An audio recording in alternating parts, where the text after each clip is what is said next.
the last custodians of the longest serving dynasties in the world, right? We do have a lineage which goes back 1400 years, and I am the 76th generation. So it is the longest serving and not the longest ruling dynasty in the world.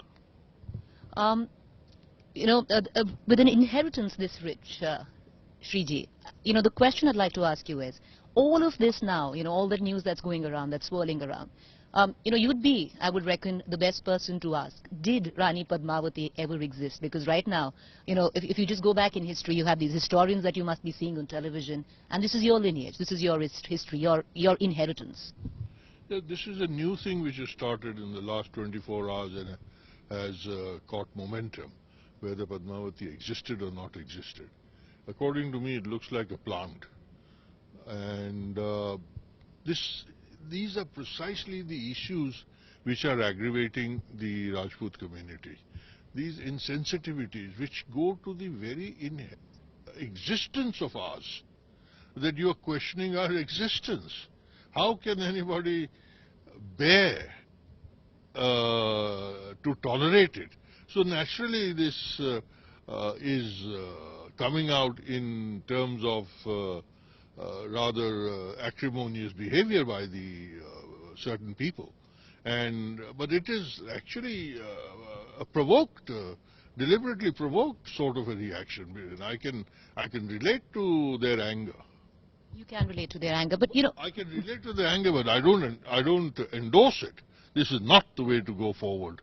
Shriji, to play the devil's advocate here, yes, so now the historians across in India are saying that there's no record. So the only record that they can, that she traces back to. What record are they looking for? Are they looking for a photograph? There was no photography at that time. What was the history then, and how was history written? History was written much later, and not in the 14th century. It was bardic oral history, which came down from generation to generation. Now tomorrow you will turn around and tell me that how come you are 76th generation? Prove it. So these are very provocative and very, very annoying and unacceptable treatment of the Rajputs, because after all we have done a lot toward the independence of this great nation.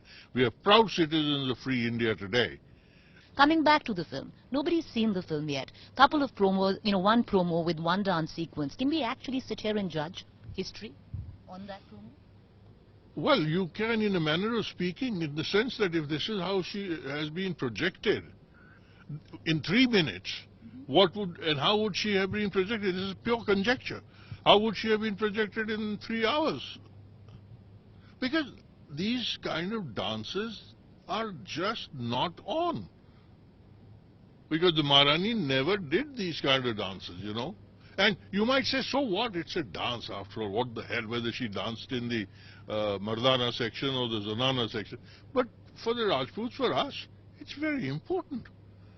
A lot of non-Rajputs cannot relate to this. And I can relate to that, because for them it's trivial. For you, is it trivial? For me personally, I think these things are left. I'll answer this question of yours by saying that this Padmawati was made in 1964. Yes. And they treated it with far more sensitivity than this trailer that I have seen. You take away the dance sequence, are you okay with, because now... I can't say that. Look, I don't know. I mean, I can't say that I'll be okay or I'll not be okay, because I really don't know. I don't even know whether it's a fact or a fiction, or a fact which was now being projected as fiction, because under the garb of artistic license, unrestricted artistic license, and the unrestricted artistic license has been a bane for the entire Rajput community. That's what they're objecting to. What is the real story of Rani Padmawati? What is it that you've been told as a child? Because I think you would be the best, to tell us about. We were told about a child which is Ratan Singh and being Khilji wanting to see and view. Did Khilji view Rani Padmawati in that mirror? Because now so much has been said about that. Did he or did he not? What were you told as a child? We were told that there was a mirror image of somebody, not actually Padmawati herself. Because you see, these sort of things are Folklore. there's more or less folklore. And who was it written by? I mean, in the sense that history in battles is always written by the victor and never the vanquished. And Johar did take place. Yes. And Johar has been, every year since the time it took place, has been commemorated annually. And not just by Rajput women, but even by others who threw themselves in the funeral pyre. 16,000 of them. Yes. And it was, you can imagine the condition of the ladies there. It is death before dishonor. You know, we'll take it inside, Shriji. It's getting a little dark here. And we'll continue to talk about, because I would reckon the biggest solutions will come from somebody like him. Possibly you'd be able to talk some sense, because your word is important here. We'll take it inside. Once again, Shriji, it's a stunning, stunning palace. And I'm sure, it's decades and centuries of inheritance. And I'm sure, do we have anything of Rani, maybe a manuscript? Of course, there were none at that point of time. Any relic of Rani Padmawati? No, not. It's full of fault. No, it was no way one could have had it. And preserving it for 700 years is also another. The palace where she was and she lived is still there in Chittor with the government. Right. I have authentic photographs taken by the Britishers as far back as 1930. Right. So that is what it looked like.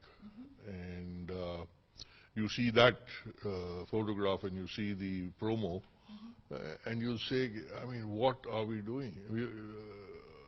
If this is not distorting history, what is? Right.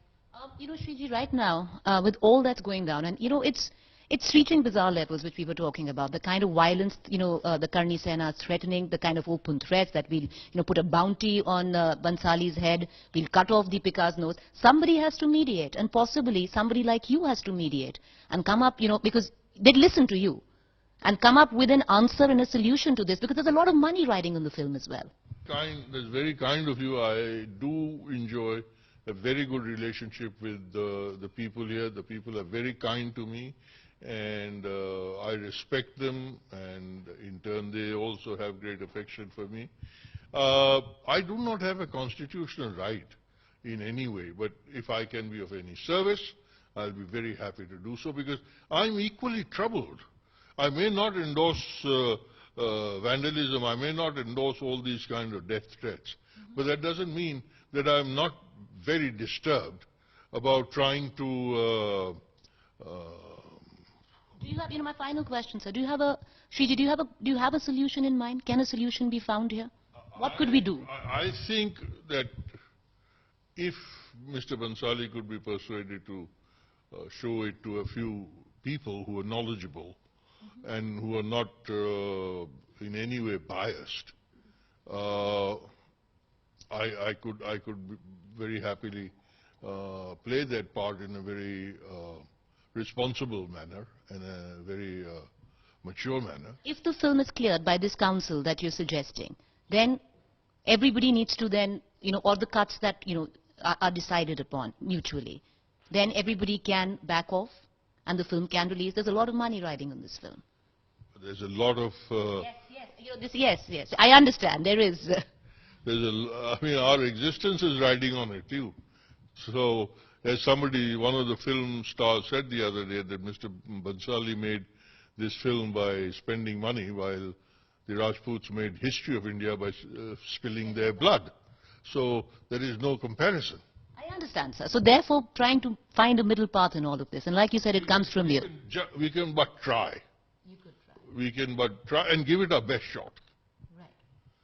And I think because that's what needs to be done. Because if things keep escalating, they will reach a place of no return. Immediately, this situation has to be diffused. Immediately. This cannot possibly be allowed to go any further.